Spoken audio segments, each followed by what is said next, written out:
What's up guys, Alex here from Business and Fitness. It's been a long time in between these sit down videos and we've had a lot more frequent day in the life business vlogs. First of all, I want to apologize for not posting as much as I wanted to. I wanted to basically do like one a week. I was quite busy getting married. We've got a delayed honeymoon for April next year. I've got some good news.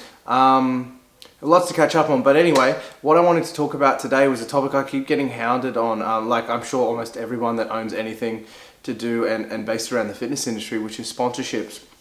And why or basically for me, I feel like so many people just don't understand what a sponsorship is. And I had a customer come into the store asking me if he thought it was worth applying for a sponsorship to another company, to another apparel company. I won't say who, but I know the owner of through Jymlocker, and I basically told him why he was wasting his time. And it sounds bad, but it's the brutally honest truth.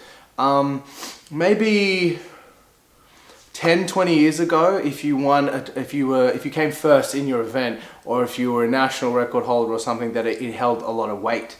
Because there wasn't social media back then. And basically the only way people ever knew about you as a person was if you won something, if you were in the paper, you were on TV, in a magazine, like a bodybuilding magazine or whatever it was. Whereas now I feel like, especially in terms of magazines and sponsorship and advertising in those type of forums, that they're totally useless. As soon as Instagram came in, it gave power to what I don't call them athletes, I really call them influencers, because these might be people they don't necessarily even compete. People that call themselves bodybuilders or athletes that just get in shape all year round. They'll even get photo shoots done, and people want to look like them. People don't really care. I know I don't personally. I can speak on my behalf. I don't know about other people, but I don't really give a shit if someone I'm sponsoring wins or even competes, to be honest. Obviously competing helps because there's obviously a big collection of people at these shows.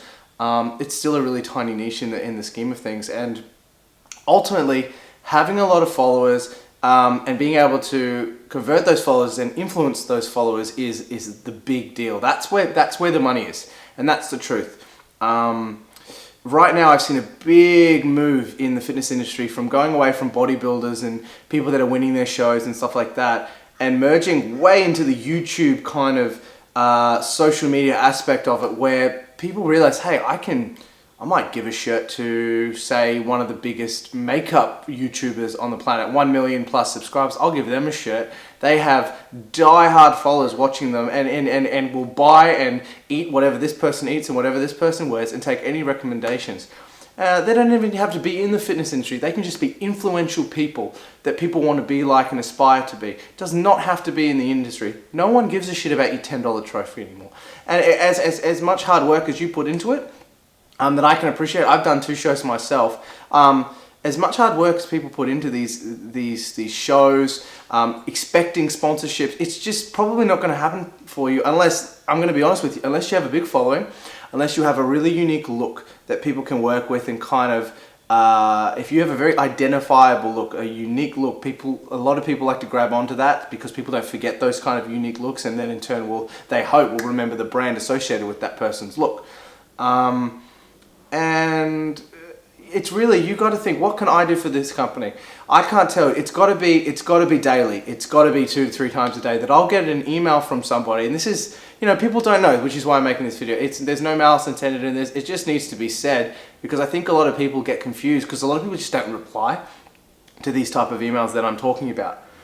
But basically, I will get at least once or twice a day, someone will email me saying I'm 16 or I'm 20 or I'm 25. It really doesn't matter. Saying I'm thinking about competing.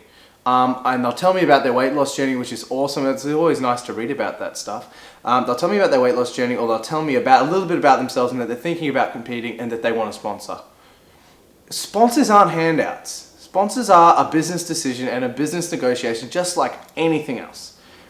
If you come to me and go, I want to wear your clothes, and I know 6 people at the gym, and I've already started talking about your brand, yeah, you do that for Nike as well. You do that for Adidas every day of the year, every day on social media. I do it all the time on my social media. I'm a massive sneakerhead. I throw up kicks, I throw up photos of Nikes all day. I'm not getting paid by Nike. I don't expect to. If I like the product and I want to promote it, that's my decision. If I want to organically get word of mouth out of it, that's my decision. I don't expect things in return. It would be amazing, but no one expects that stuff. Why? Because they're so big. Obviously, we're a small to medium enterprise for sure, probably on the smaller side. And people all the time just expect us to throw them clothes, throw them supplements, throw them exposure in return for, oh, I'm competing. That doesn't mean anything. No one cares. And that's the truth. No one cares if you're competing. I don't want to make this a negative video at all. If anything, it's positive reinforcement, and I'm going to tell you at the end of the video how to get sponsorship and what you should do. For example, if you're an in-shape guy or girl, especially in your teen years coming up, or in your mid-20s, or even mid-30s, and you have a real zest and a passion for what you do, the fitness industry, I mean all aspects, cooking, the training, the fashion of it all, the gossip of it all, the gossip of it all, everything involved with the fitness industry that makes it great and makes it terrible. If you love that stuff, I highly recommend getting into YouTube, which is what I'm trying to do for the business and fitness side of it, hence the name. But YouTube is where it's at right now. Facebook has completely destroyed organic reach with their Facebook sponsorships. And you know what? At the end of the day, if you've seen the server warehouse of Facebook, it costs them millions just to keep the site from crashing. They do need to monetize it. I don't agree with the way they did it, but they did it. And Instagram's following suit. And guess what? Facebook owns Instagram. You'll notice now that for about 20 to 30 minutes, on an organic post, you'll get 100% reach. Everyone will see it that is on in that 30 minutes that likes it. And then it'll totally drop off. That is Facebook's way of integrating a new marketing scheme into Instagram. Anyway, why am I talking about this? YouTube isn't owned by Facebook, and YouTube has 100% organic reach. If you subscribe, you will get a notification to your phone and to your email saying there's a new video up. And you can use hyperlinks in it, like you can't use hyperlinks in Instagram. You can use hyperlinks in YouTube. And people generally like to watch videos, and people feel a lot more connected with you one-on-one. They feel like they know you. I know some big YouTubers with over 100,000 subscribers in different industries, in entertainment and in supplements and in fitness. And they have people every day come up to them and be like, oh man, I feel like I know you. I've watched your videos. They have like 1,400 videos. I feel like I know you. I know you about your family. I know what your room looks like. It's a bit creepy, but at the same point, they feel connected to you, and they're much more inclined to respond to an idea or an opinion or a recommendation or something to wear, something on a food to eat, whatever it may be. You are much more influential when you're doing those type of things. So right now, if let's say, I don't know, let's say Sean Roden came third in the Olympia last year. Let's say Sean Roden walked in and went, I want a sponsorship. I want X amount of money. I want $2,000 a week for over a 2-year contract, and I'll promote Citizen Zeus like there's no tomorrow, blah, blah, blah, blah, blah. Or a YouTuber with 100,000 subscribers came in and asked for the same deal. 99 times out of 100, I'm giving it to that YouTuber, and I'm going to get an actual ROI. ROI being return on investment. I'm going to get a real ROI on that. I'm going to be able to track Google Analytics through his hyperlinks from his YouTube channels. I'm going to be able to see growth. I'm going to be able to see comments. People on the other side of business that aren't on the back end like I am really have no idea how powerful YouTube is. There are top gamers making millions playing games and videoing it because people like to watch that. The general population likes to live vicariously through others, passively. And that's a massive, massive thing that people need to consider. Being an athlete is great. Being able to market yourself and hone the unique draw card that is what you bring to the table, put that into a YouTube channel.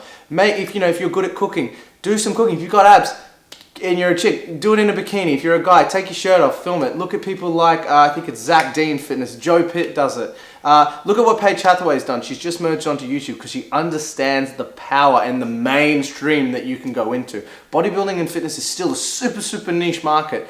You want to hit that mass media, and then you hit that mass media and you start appealing to more than just the fitness community, especially if you're not all tits out and slutty about what you're doing, or if you're guys, you're showing way too much of your body.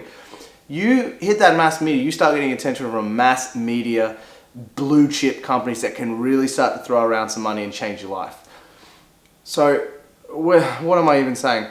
I guess I've got a whole bunch of ideas in my head about how I wanted to approach this, but the truth of it is, men or women that are applying for sponsorships, think about what you can bring that company, not what they can give you. 9 out of 10 times, if you approach it that way, like what they can give you, they're not even going to respond to you because they've offended, they've got the same email 20, 30 times. Saying that you're going to compete or that you have 1,000 followers is not going to cut it. Most of these big companies that want growth and are going to pay you what you're worth expect you to have 20, 30, 40, 50K plus on Instagram. They expect you to be doing things, they expect you to be doing things to boost your own image, and in turn they can just piggyback on that. They don't want to have to do all the work. They don't have the time nor the budget. in the independent realm of fitness, which is what I'm in. I deal with the big blue chips, but in terms of sponsorships, they usually approach the smaller guys because a lot of people don't think they're worth these big companies' time. And chances are you're not going to get a look at someone from like Optimum Nutrition or Nike anyway, unless you know the right people and you've earned your stripes, really. So my advice for anyone that wants to get a sponsorship, first of all, earn it.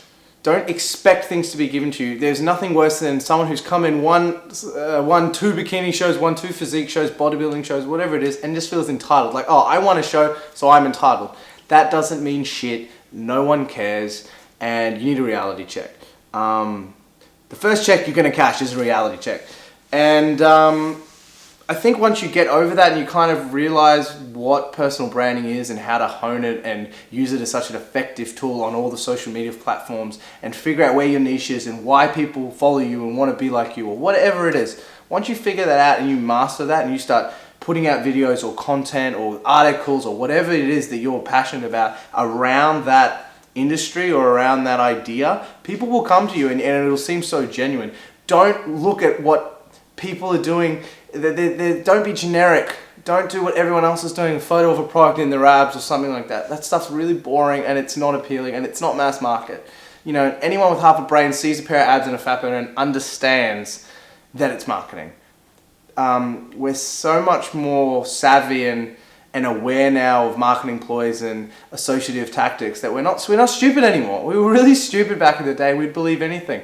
Oh, I take this and this makes me big. No, people understand. Well, at least I believe that the greater majority of people in that niche market are much more aware, thanks to the internet, thanks to social media, and thanks to YouTube as being honest and going, yeah, look, no, that product isn't why I was lean, blah, blah, blah. Don't get me wrong, there are plenty of products that work, but 99% of the time, the ones that work, they don't need to shove down your throat like these garbage American ones that you see all the time. I'm not going to name any names.